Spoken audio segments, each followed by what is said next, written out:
আজ আমরা গিয়েছিলাম নামচি চারধাম মন্দিরে, যেটা কিনা দক্ষিণ সিকিমে পাহাড়ের মাঝে অবস্থিত। তো ফার্স্টেই টিকিট কাউন্টার থেকে আমরা টিকিট কেটে নিয়েছিলাম। আর এই যে বোর্ডটা এখানে দেখা যাচ্ছে, এখানে চারধামের সমস্ত ম্যাপ রুটটা ডিটেলসে দেওয়া আছে, যাতে দর্শনার্থীদের ঘুরতে কোনো রকমের অসুবিধে না হয়। এই চারধাম বা চতুর্ধাম হলো ভারতের 4টি তীর্থের সদৃশ দল। অর্থাৎ হিন্দু পুরাণ অনুসারে 4টি গুরুত্বপূর্ণ ধর্মীয় ধামের সমষ্টি হলো এই চারধাম।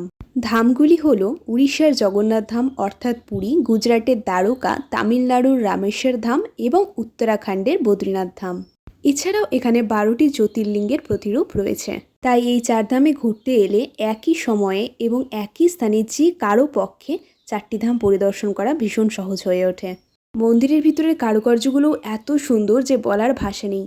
আমি তো অবশ্যই বলবো এখানে এলে হাতে সময় নিয়ে আসার জন্য, কারণ নামচি চারধামে এত মন্দির আছে যে ঘুরে শেষ করা ভীষণ কঠিন ব্যাপার হয়ে ওঠে।